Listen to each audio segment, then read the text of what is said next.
प्रदेश सरकार द्वारा आम जनमानस को उनके घर द्वार पर समस्याओं के निवारण के लिए पुनः आरंभ किए गए जनमंच कार्यक्रम के तहत रविवार को जिला शिमला के ग्रामीण क्षेत्र में विकास खंड बसंतपुर की करियाली पंचायत में 20वां जनमंच कार्यक्रम आयोजित किया गया। जनमंच कार्यक्रम की अध्यक्षता हिमाचल प्रदेश छठे वित्त आयोग के अध्यक्ष सतपाल सिंह सत्ती ने की।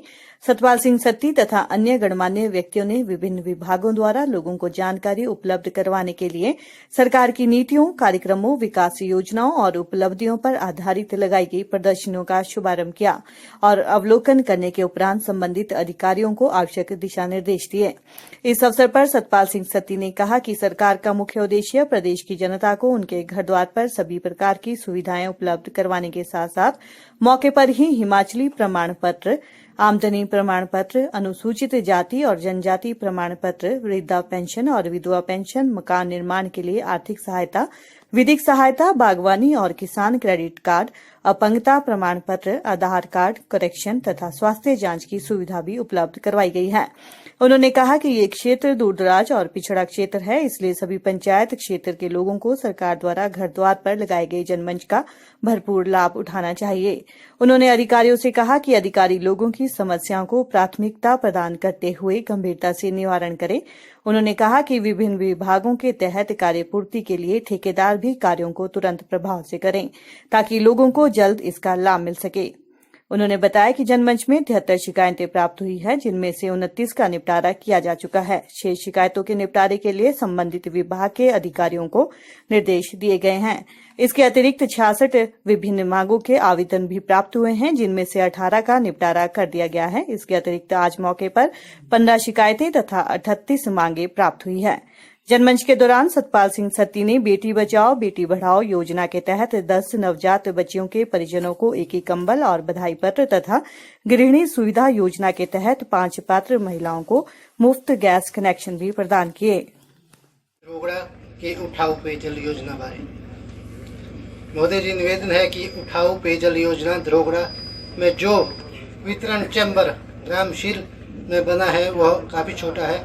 इस चैम्बर में पूर्व में लगभग 5-6 नल ही होते थे, परंतु वर्तमान समय में इस चैम्बर में वरिष्ठ माध्यमिक पाठशाला धरोगड़ा, ट्वार सर्कल धरोगड़ा, प्राथमिक स्वास्थ्य केंद्र धरोगड़ा और इसके अतिरिक्त लगभग 20 घर और जोड़े गए हैं, जिस कारण आम जनता को पानी की दिक्कतों का सामना करना पड़ता है। मैं महोदय को अवगत कराना चाहूँगा कि ये डिमांड हमने जेजेएम मिशन में ले ली है और ये भी अवगत कराना चाहूँगा कि जेजेएम मिशन के तहत इन पंचायतों के लिए एक 429.28 लाख रुपए हमें स्वीकृत हुए हैं, जिसका एनडीएस टीएस हो गया है और टेंडर कॉल कर लिए गए हैं। डिस्ट्रीब्यूशन का तो बल्कि काम भी प्रगति पर है जी, और बाकी चीज़ें भी ये हो जाएंगी। जो भी पाइपों का इन पंचायतों में जीर्ण शीर्ण है, जो रिपेयर वर्क है जी। इसके अतिरिक्त इन पंचायतों के लिए प्रोवाइडिंग वाटर सप्लाई फ्रॉम पंडवा खट टू केल बागड़ी 19.25 करोड़ की एक स्कीम और नबार्ड में स्वीकृत हुई थी, जिसका कार्य प्रगति पर है। लगभग 70% कार्य हो गया। तो इन दोनों स्कीमों कार्य जो प्रधान जी ने बोला है, इसको इसमें ले लिए जेजेएम में और इसको पूरा कर दिया जाएगा। कौन से बातचीत करके कोई वहाँ दिक्कत आए। कई बार जब फील्ड में काम होता है तो लोकल लेवल पे कोई लैंड की दिक्कत आ रही है, कोई बढ़ने नहीं दे रहा है। वो जो स्थानीय प्रमुख लोग रहते हैं, जिनकी लोग सुनते हैं, वो बात करते हैं तो ज़्यादा जल्दी निकलता है। जैसा कहा कि इसका टेंडर हो गया है, कुछ काम चला भी होगा, पैसा भी मिल गया है, तो काम है। इसका लगभग टाइम पीरियड कितना रखा हमने जी? अच्छा सर, ये जो टेंडर कॉल किए हैं जी, अभी खुलेंगे जी, फिर जो कॉन्ट्रैक्टर आएगा उसके हिसाब से ये जेजेएम का तो सरकार की भी नीति है कि इसको जल्द से जल्द करें। इसका 2022 जून तक हमें सारा ये करना है, तो ये तो हम इसी साल कर देंगे जी। अच्छा, जिस इस साल हम इस कार्य को कर देंगे। हो जाएगा जी सर, हो जाएगा। कॉन्टैक्ट में रहना इन लोगों के। जी सर, इस एरिया में जो भी लोग। कमिश्नर जी आप बने रहिए। 3 साल के बाद होता ना जी। उसमें शो किया हुआ, उसमें बोर्ड लगा हुआ। अभी भी मेंबर साहब आइए, आपको मैंने दिखाया, क्या दिखाया यहाँ बोलिए। ठेकेदार का नाम लिखा हुआ है। नहीं सर, वो तो है। क्या है? ईयरली सर 4 लाख आता है सर। कुछ ऐसा बोर्ड है। ईयरली सर, वो तो अभी 2023 में हाँ जी क्लोज हो गए ना सर, ईयरली होने चाहिए। लगा देंगे। पैसा है, एनुअल सरफेसिंग होता है प्रोग्राम इनका, तो उसके अंदर फिर जो पीएमजीएस में रोड बनाता है ठेकेदार, उसका 5 साल की मेंटेनेंस होती है। हाँ जी, कहीं भी आपका होल पड़ेगा, कहीं भी आपकी टायरिंग होनी है, कुछ भी होना है, तो फिर मार्च अप्रैल में कर देंगे जी। 15 अप्रैल के बाद चलो ठीक है सर, थैंक यू 20 का रख लो, वार्षिक मुझसे पड़ गए, फिर जून में फिर वार्षिक शुरू हो जाती है। ये कर दो। सब लोग लंबे समय के बाद ऐसे मिल रहे होंगे, क्योंकि पूरे विश्व के अंदर कोरोना महामारी के कारण जो हम सब लोगों के ऊपर प्रतिबंध थे और अभी भी हैं, उसके कारण हम सब लोग ऐसे सार्वजनिक कार्यक्रमों में नहीं जा पा रहे थे। इस कोरोना महामारी के कारण बहुत बड़ी दिक्कतें लोगों को हुई है और अभी भी दिक्कत चल रही है, लेकिन फिर भी गवर्नमेंट्स ने नेशनल लेवल पे, इंटरनेशनल लेवल पे सभी देश के लोगों ने, वहाँ के मुखियाओं ने जीवन चलाने के लिए निर्णय लिया कि कोरोना महामारी के जो प्रिकॉशंस हैं, जो परहेज है, उनको हम सब लोग अपनाते रहें, लेकिन उसके साथ साथ हम सब लोग जीवन को चलाने के लिए भी काम को आगे बढ़ाएं। तो उसके कारण प्रदेश सरकार ने भी जनमंच का कार्यक्रम काफी लंबे समय के बाद ये फिर से शुरू किया है, और इस जनमंच पर पहुंचने के लिए मंच पर बैठे हुए सभी अधिकारियों का, जनप्रतिनिधियों का और आप सभी आए हुए भाई बहनों, नौजवान मित्रों और मातृशक्ति का और बुजुर्गों का मैं बहुत बहुत धन्यवाद करता हूं कि आप सब लोगों ने समय निकाला। और आज हम सब लोग जहां आए हैं, मेरा आपसे आग्रह रहेगा कि इस कोरोना महामारी के कारण जो हम सब लोगों को परहेज बताया गया है, उसको हम सब लोग आगे भी लेकर के चलते रहें, क्योंकि अभी दवाई तो इसमें शुरू हुई है। शुरू में देश के प्रधानमंत्री नरेंद्र मोदी जी ने एक नारा दिया था कि जब तक दवाई नहीं तब तक ढिलाई नहीं। अब उन्होंने नारा दिया है क्योंकि दवाई आ गई है। अब उन्होंने नारा दिया कि दवाई भी लेकिन कड़ाई भी, यानी हम लोग परहेज फिर से करते रहे। आज ही मैं अखबार में किसी में पढ़ रहा था कि इस दवाई के कारण फिर से कोई 2 डॉक्टर संक्रमित निकले हैं। अगर हम लोग परहेज नहीं रखेंगे तो टीके के बाद भी दोबारा हम लोग इसके कब्जे में आ सकते हैं। ये बहुत बुरी बीमारी है जिसने पूरे विश्व की आर्थिक व्यवस्था को तबाह करके रख दिया। और हम सब लोगों को, जहां हम सब लोग चिंता प्रकट करते थे कि अब दुनिया ऐसी हो चली है कि लोग मिलते नहीं है, शहरीकरण हो गया है और मिलना चाहिए, इस बीमारी ने इससे उल्टा चक्कर घुमाया कि मिलो मत, घूमो मत, गली में मत निकलो, घर से बाहर मत निकलो। कोई निकलता था तो पुलिस वाले को फोन करते थे, हम भैया घूम रहा है। बहुत बड़ा इससे एक, जिसको हम कह सकते हैं कि एक डर और एक भय पैदा हो गया था, और सच्चा भी था।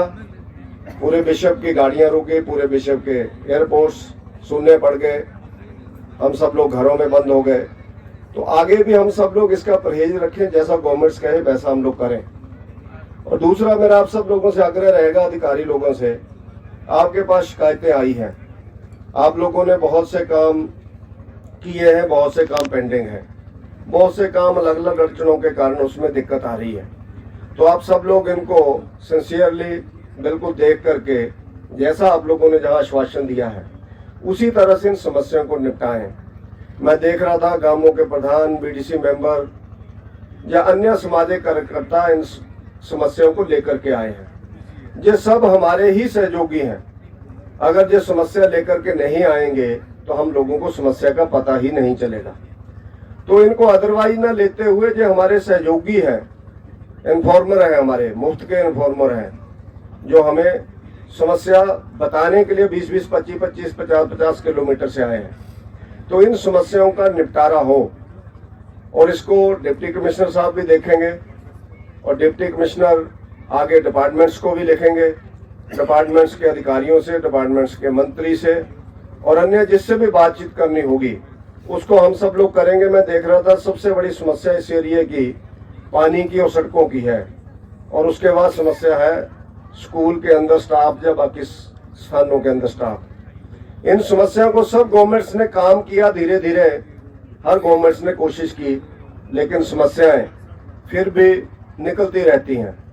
और आगे भी जितना भी प्रयास हम सब लोग करें तो समस्याओं को हम सब लोग पूरा तो नहीं कर सकते, लेकिन मैं ये कह सकता हूं कि उन समस्याओं को कम किया जा सकता है।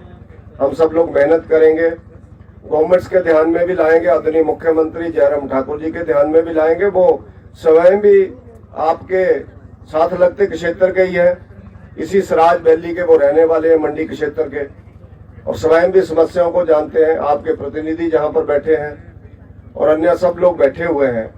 मेरा आप सब लोगों से आग्रह रहेगा कि हम सब लोग इन गांवों की समस्याओं को बिल्कुल, जिसको कहते हैं सीरियस होकर के हम सब लोग देखें, सिंसियरली हम सब लोग देखें, जो संभव हो सकता है उसको हम सब लोग करें। और काफी वर्मा जी ने काफी समस्या उठाई है जहां बैठे हैं। मैं कभी ऐसे लोगों को ये नहीं बोलता कि समस्या क्यों उठा रहे हैं। इन लोगों के मन में दर्द होता है, प्रतिनिधियों को दर्द होता है कि हमारा एरिया का काम नहीं हो रहा, इसलिए वो बोलते हैं।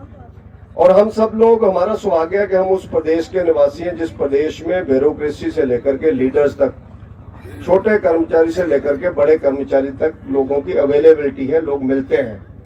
कभी आप लोग पंजाब में चलना मेरे साथ, क्योंकि मेरा जो कंस्टिट्यूंसी है बिल्कुल मेरे 8 किलोमीटर बाद पंजाब शुरू हो जाता है। मैं ये नहीं कहता कि वहां लोग काम नहीं करते, क्योंकि वहां से भी हमने बहुत कुछ सीखा है और स्थानों से भी हमने बहुत कुछ सीखा है। वहां भी बहुत चीजें अच्छी हैं, वहां बहुत सी सहूलतें अपने आप ही लोगों को है। वहां स्टाफ की कमी लोगों के ध्यान में नहीं आती है, क्योंकि स्टाफ वहां को पहाड़ी क्षेत्र नहीं है।